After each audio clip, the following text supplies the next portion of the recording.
Greetings, fellow horror fans. Well, look at the Candyman franchise comes to a close with 2021's Candyman. In 1977, at Chicago's Cabrini Green housing projects, a young boy witnesses the killing of Sherman Fields, a homeless African American man with a hook for a hand. Suspected of giving a white child a razor blade and a piece of candy, Sherman is beaten by police but later proven innocent when more cases of razor blades and candies come up. In 2019, artist Anthony McCoy lives in Chicago with his girlfriend, gallery director Brianna Cartwright. Seeking inspiration, Anthony explores the projects after Brianna's brother Troy and his boyfriend tell the story of Helen Lyle, who was believed responsible for killing Spree and briefly kidnapping a baby in Cabrini Green. Sung in the Hand by a Bee, Anthony meets laundromat owner William Burke, the boy who witnessed Sherman's death. William introduces him to the urban legend of the Candyman, which Anthony tells Brianna jokingly performs his curse by saying Candyman 5 times to a mirror. Sherman's spirit will appear and kill the summoner. Inspired by Sherman's death and the Candyman legend, Anthony creates an elaborate art piece titled See My Name for a show curated by Brianna and her colleague Clive, but his work is disparaged by critic Finley Stevens and other attendees. Later that night, Clive and his girlfriend Jerica unwittingly summon the Candyman, who brutally murders them. Brianna discovers their bodies, drawing childhood memories of witnessing her father's suicide. Anthony compulsively paints gruesome portraits of unknown men, becoming obsessed as he investigates Helen Lyle and her own Candyman research, and has a vision of Sherman's ghost in an elevator. Interviewed by Finley, Anthony goes to resume the Candyman herself, and has another vision in a mirror of himself as Sherman. Joining Brianna at a business dinner, he is surrounded when Finley has been murdered. Anthony goes to William, who explains that the religion originated in the 1890s when Jenny Robadier, an artist who had an interracial affair with White Clayton's daughter, was mutilated and burned alive. The legend has been renewed for generations with the souls of other murdered innocent black men joining the Candyman hive. These are the subjects of Anthony's paintings. Anthony attempts to protect Brianna, but he frightens her with his increasingly erratic behavior. A teenager who attended Anthony's show and her friends are killed after summoning the Candyman in their school bathroom.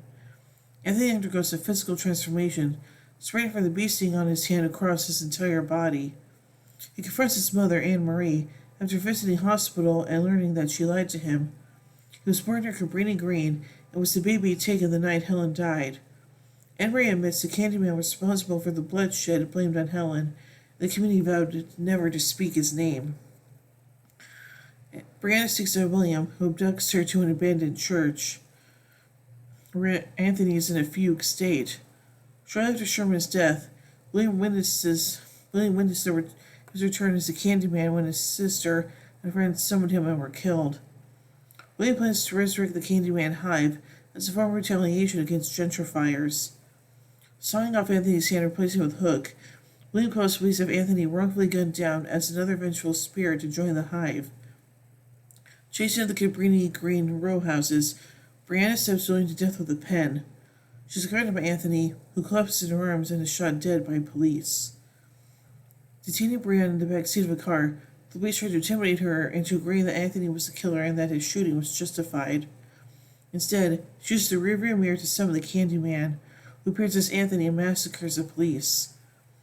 Swarming with bees, his face transformed to that of Danielle Robitaille, instructs Brianna to tell everyone what she has witnessed. The film's end credit features a shadow puppet montage of members of the growing Candyman hive, including Daniel, Sherman, Anthony Crawford, James Bird Jr., George Stinney, and Anthony himself. Oof. So let's take a look at the production of this movie, beginning with the development. In the early 2000s, director Bernard Rose was interested in making a prequel film to Candyman about Candyman and Helen's love, although the idea was rejected by the studio. Later, in response to the success of Freddy vs. Jason, a crossover film between the Candyman and the Leprechaun film series titled Candyman vs. Leprechaun entered development. Tony Todd rejected the idea after being presented the script, saying, quote, "I will never be involved in something like that," end quote. In 2004, Tom confirmed to Fangoria that a fourth film was moving forward with Clive Barker's involvement and a $25 million budget. By 2009, Deon Taylor was attached to direct the film, which had been set in New England during the winter at an all-women's college, and would ignore the events of Candyman 3, Day of the Dead. The film eventually fell apart due to disputes amongst the rights owners. In September 2018, it was announced that Jordan Peele was in talks to produce a remake of Candyman through his Monkey Paw Productions banner. In a 2018 interview with Nightmare Film Street, Todd stated, quote, "I'd rather have him do it, someone with intelligence who's going to be thoughtful and dig into the whole racial makeup of who the Candyman is and why he existed in the first place," end quote. In November 2018, it was confirmed that Peele and Wyndham Rosenfeld would produce the film for Monkey Paw with Metro-Goldwyn-Mayer Pictures, while Neil DaCosta was signed on as director and Universal Pictures distributing. The film will be clarified as a spiritual sequel to the 1992 film. Additionally, it will be taking place back at the new gentrified Cabrini Green real housing project's development when stood in Chicago. MGM's Jonathan Glickman stated, quote, "The story will not only pay reverence to Clive Barker's haunting and brilliant source material, but will bring a new generation of fans," end quote. The film was due to commence in early 2019. And now on to the pre-production. In January 2019, it was reported that Lakeith Stanfield was being eyed to star in the film as Anthony McCoy, a character who was portrayed as a baby in the original film by Lanisha Martin. At the time, those no one as whether Todd or any of past casts would reprise their roles. However, in an interview with Entertainment Weekly, Todd spoke about Peele, stating, quote, "I know that he's a fan. I'm hoping that I will appear in the film in some form or fashion. Wouldn't that make sense? But it's Hollywood, so I won't take it personally if it doesn't work out," end quote. He added, quote, "If this new one is successful, it will shed light back on the original. I think that the subject matters more important than any individuals, and I mean that," end quote. In February 2019, Yahya Abdul-Mateen II was talking to play McCoy, was reported as being in talks to portray the titular character. In response to the news, Todd of his blessings over Twitter, saying, quote, "Cheers to the Candyman, a wonderful character I lived with for 25 years. He's brought grace and glory and a beautiful boatload of friends and family. I'm honored that the spirit of Daniel Robitaille and Cabrini Green rises again. Truth to power. Blessings to the cast and crew," end quote. However, it was also announced that Todd would reprise his role and that Abdul-Mateen II was now be portraying Anthony McCoy. In March, Gianna Paris was cast as Brianna Cartwright. That same month, Robert Ike Aubrey Lowe was announced to be scoring the film. And now on to the filming. Principal photography for Candyman took place between August and September 2019 in the Chicago area under the working title Say My Name.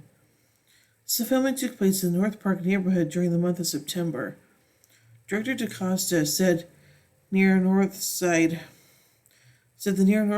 Marina City apartment building/condos were her favorite filming location in the city. Several scenes were filmed in the last standing remains of Cabrini Green Homes' fenced-off row houses from 1942. Candyman is the first feature film to shoot on location inside the Museum of Contemporary Art, Chicago.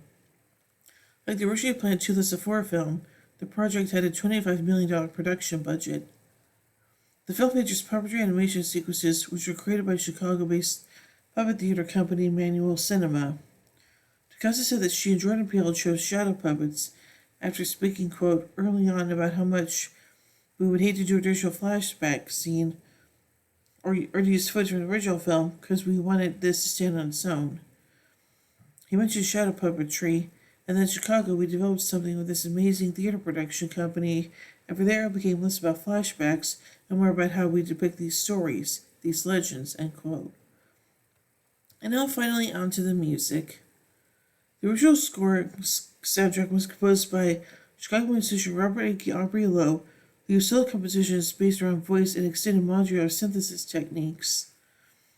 He also used field recordings of Cabrini Green to capture the essence and spirit of the neighborhood and layered it as textural elements on top of the main instruments. In January 2022, Variety reported that Candyman's film score briefly made the shortlist for the 22 Academy Awards in the category of Best Original Score. However, it did not make the official final ballot list. Hope's glass score, Hell's theme/music box, was also measured by Lowe as a new interpolation on the soundtrack, as well as in one scene and in credits in the film.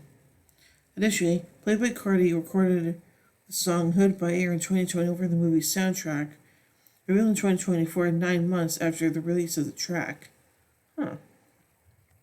So I think this entry into this series is pretty interesting, and it's a shame that we don't know yet if there's going to be our Candyman movies, considering the passing of Tony Todd. But there is, then I can see Abdul-Mateen II maybe carrying on after him, but who knows? So yeah. So overall, I give 2021's Candyman 5 jack-o'-lanterns out of 5. Well, thank you guys so much for checking out Horror Month 2025, even though it was only 4 days instead of a whole month, but whatever. Again, I hope you enjoyed this look at the Candyman series. Next year, we're going to be taking a look at the Leprechaun series, so that's going to be interesting.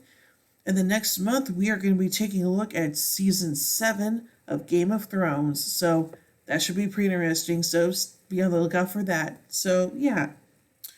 So until next year, remember everyone, whatever you do, don't fall asleep.